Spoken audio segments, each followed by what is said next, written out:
नमस्ते, मेरा नाम पुष्कर सूर्य कुलकर्णी है। इस वीडियो में आज मैं आपको नीदरलैंड देश के इतिहास की जानकारी देने वाला हूँ। आज के इस वीडियो में हम नीदरलैंड देश के प्राचीन इतिहास की जानकारी लेंगे। नीदरलैंड देश उत्तरी पश्चिमी यूरोप में बसा हुआ है। नीदरलैंड्स या नीदरलैंड्स इस शब्द का अर्थ है निचले इलाके वाला प्रदेश। ये समंदर की सतह से यानी कि सी लेवल के थोड़ा सा नीचे बसा हुआ देश है। इस देश का ज़्यादातर भूप्रदेश समुद्र सी लेवल के नीचे है। इस शहर के देश की राजधानी एम्स्टर्डम सिर्फ समुद्र के ऊपर है। वह इस देश का ज़्यादातर इलाका समुद्र की सतह के नीचे है। मतलब समुद्र की सतह मतलब बिलो सी लेवल, समुद्र की समांतर के नीचे। इस देश में पहले केल्ट मानव वंश के लोग रहते थे। केल्टिक वंश के लोग रहते थे और डच भाषा बोलते थे। बाद में गॉथिक, ओलिक फ्रैंक और टोलियो ने इन पर हमला कर दिया था। कुछ साल तक ये रोमन साम्राज्य का हिस्सा हुआ करता था। उसके बाद फ्रेंच साम्राज्य का हिस्सा बना। ये बहुत सालों तक ये फ्रेंच साम्राज्य का हिस्सा बना रहा था। नेपोलियन बोनापार्ट ने इसे अपने साम्राज्य का हिस्सा बना लिया था। नेपोलियन बोनापार्ट की वाटरलू की लड़ाई में हार के बाद ये नीदरलैंड्स का इलाका, ये देश फ्रेंच साम्राज्य से आज़ाद हुआ था।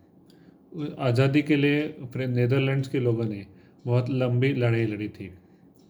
फ्रेंच साम्राज्य से आज़ाद होने के बाद जर्मनी के कुछ राज्यों ने नीदरलैंड्स पर हमला करके उस पर कब्जा कर लिया था।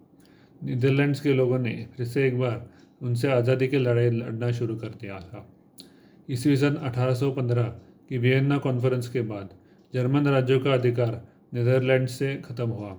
नीदरलैंड्स को जर्मनों से आज़ादी मिल गई थी, लेकिन दक्षिण नीदरलैंड्स के राजतंत्र यानी कि नीदरलैंड्स के दक्षिणी हिस्से में फ्रेंच जर्मन लोगों की आबादी होने से मिश्रित आबादी की मिक्स आबादी की वजह से इस इलाके को नीदरलैंड से अलग कर दिया गया था।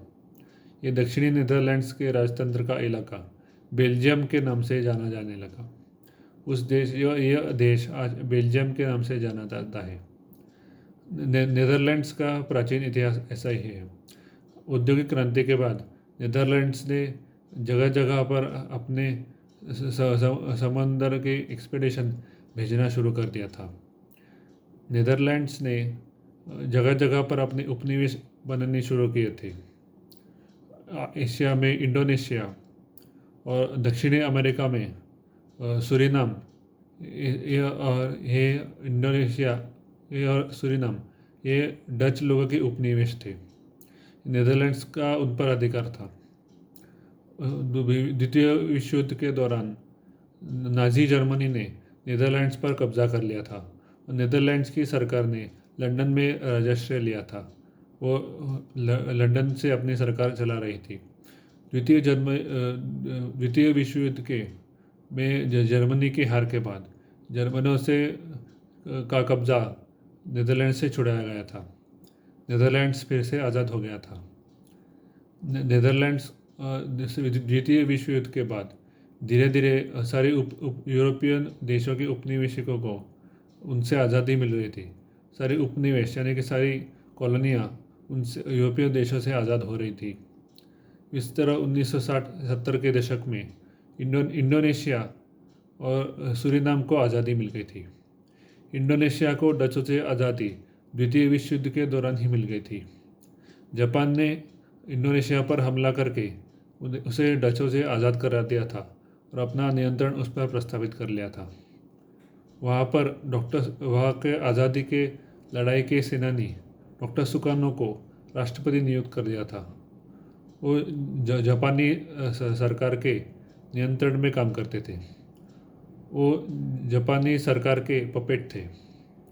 लेकिन द्वितीय विश्व युद्ध में जापान की हार के बाद वहाँ जापानी नियंत्रण वहाँ से ख़त्म हो गया। जापानीज़ ने वहाँ अपना कंट्रोल खो दिया था।